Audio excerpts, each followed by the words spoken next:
Bike देखो में आपका स्वागत है दोस्तों। आज हमारे पास है ये ओह, न्यू R3। ये R3 नहीं है। अरे नई निंजा।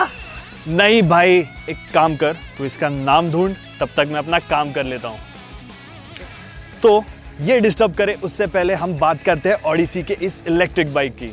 बट उससे पहले बाइक देखो को सब्सक्राइब करें और बेल नोटिफिकेशन आइकॉन पर क्लिक करना ना भूलें। तो इन जनाब जैसे आपको भी इस बाइक में R3 और निंजा 300 के सिमिलैरिटीज देखे रहेंगे।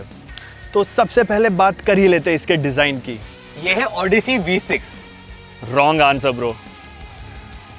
तो इसका हेडलाइट बहुत R3 से मिलता है, बट इसके अलावा इसमें और कोई पार्ट नहीं है जो R3 जैसा है, क्योंकि इसकी बाकी स्टाइलिंग निंजा 300 जैसी है। जैसे इसके ये बॉडी इंटीग्रेटेड इंडिकेटर्स, ये टेल सेक्शन और इनफैक्ट इसका ये मेटल टैंक, सब कुछ हूबहू निंजा 300 जैसा है। वेल बट ये बुरी बात भी नहीं है, क्योंकि इतनी स्पोर्टी दिखने वाली कोई इलेक्ट्रिक मोटरसाइकिल फिलहाल मार्केट में है नहीं। एक्चुअली जॉय थंडरबोल्ट और कबीरा KM 3000 वैसे ही दिखते हैं। Editor please cut this out. या सो हम बात करते हैं नेक्स्ट इंपॉर्टेंट पार्ट की, जो है रेंज।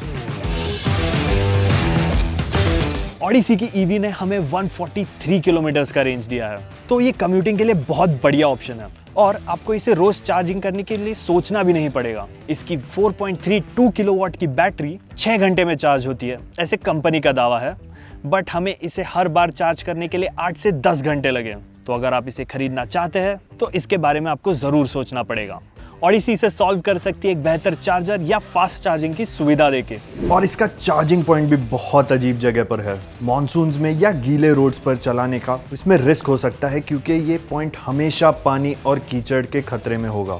वेल, हमें लगता है ओडिसी को अपने इस बाइक के खोखले फ्यूल टैंक का यूज करना चाहिए था इसके चार्जिंग पॉइंट के लिए। But win 10,000। अबे नहीं यार।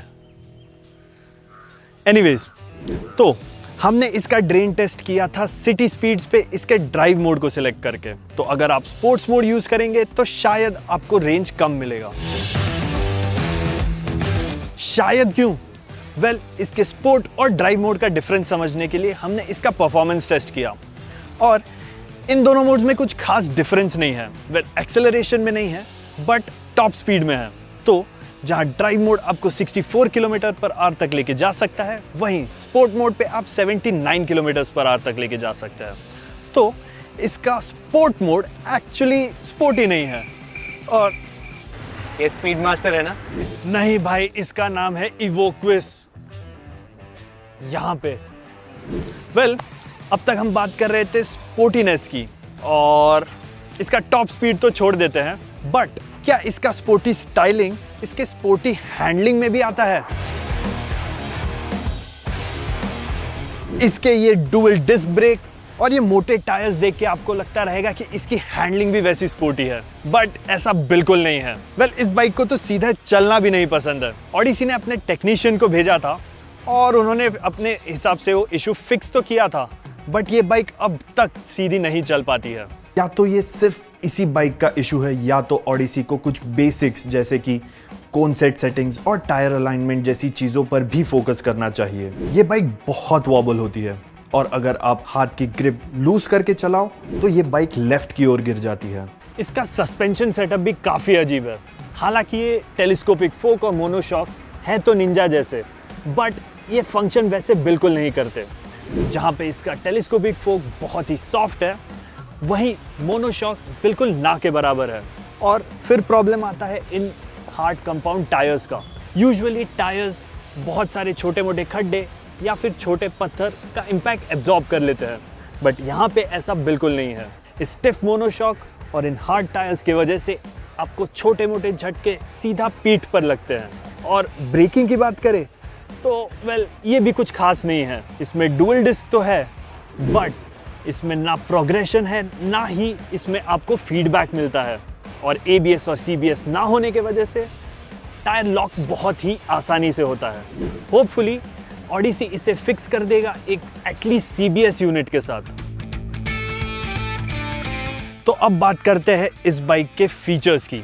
ऑडिसी की वेबसाइट दावा करती है कि इस बाइक में है कीलेस इग्निशन, और इस चाबी को देखते हुए लगता भी है, बट ये सिस्टम बिल्कुल काम नहीं करता। इसका ये डिजिटल कंसोल तो वैसे काफ़ी सिंपल है और बेसिक इन्फो अच्छे से बताता है, बट धूप में इसे आप बिल्कुल नहीं देख सकते। अगर इसकी ब्राइटनेस बढ़ाई जाए या इसे नेगेटिव लिट कंसोल की जगह रेगुलर यूनिट यूज़ किया जाए तो ये इशू सॉर्ट हो सकता है। इसके राइडिंग मोड्स चेंज करने का तरीका काफ़ी यूनिक है। स्विच गियर के इस डायल से आप इजीली मोड स्विच कर सकते हो। तो अगर आप बाइक पार्क कर रहे हो, आप इजीली रिवर्स और ड्राइव मोड्स पर स्विच कर सकते हो। ऑडिसी ने कुछ अहम चीज़ें मिस कर दी है, जैसे कि इस बाइक में साइड स्टैंड कट ऑफ नहीं है और ना ही कोई स्टार्टर बटन। तो ये जो आप देख रहे हैं, वेल ये एक्चुअली हॉर्न है, और जो हॉर्न का बटन है वो भी हॉर्न ही है।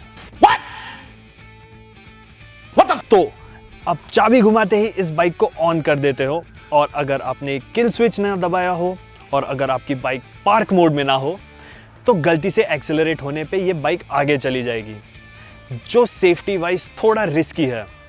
हमें लगता है कि ऑडिसी को इसे जल्द से जल्द फिक्स कर देना चाहिए, जैसे कि इसमें एक साइड स्टैंड कट ऑफ या इसे एक एक्चुअल स्टार्टर दे दिया जाए। तो हम आशा करते हैं कि ऑडिसी इसे जल्द से जल्द फिक्स कर दें। इतने कम फीचर्स होते हुए भी ऑडिसी इवो क्विज के लिए आपको 1,70,000 रुपए भरने पड़ेंगे। नहीं भाई, सिर्फ 85,000 रुपीज भरने पड़ेंगे। क्या? लगभग $1,000 यानी 85,000 रुपीज। अरे सर जी, आप गलत वेबसाइट पे हो। क्या? यस। बट बाइक तो वही है। नहीं, तो ये बाइक अलीबाबा जैसे वेबसाइट्स पे अवेलेबल है, और इस बाइक और वो वेबसाइट वाली बाइक में कुछ डिफरेंस नहीं है। इनफैक्ट दोनों के स्टिकर्स तक सेम है। ये काफ़ी अनफॉर्चुनेट बात है कि ऐसी कंपनीज बहुत इजी वे आउट ढूंढ रही है। वेल, हमें इसके निंजा जैसे स्टाइलिंग की इतनी दिक्कत नहीं है जितना इसके मेड इन इंडिया ना होने से है, और इसके प्राइसिंग में आप टॉर्क क्रेटोस या इनफैक्ट एथर 450X भी ले सकते हो। और अगर आपको बजट की कोई दिक्कत नहीं है तो अल्ट्रावायलेट F77 इस गेम में टॉप पर है। बट अगर आपको एक स्पोर्टी दिखने वाली इलेक्ट्रिक मोटरसाइकिल चाहिए जिसका रेंज भी अच्छा हो, तो ये एक डिसेंट ऑप्शन है। आपको इस इलेक्ट्रिक बाइक के बारे में क्या लगता है, हमें कमेंट्स में ज़रूर बताएं, और जाने से पहले इस वीडियो को लाइक करना ना भूलें। तब तक के लिए अलविदा।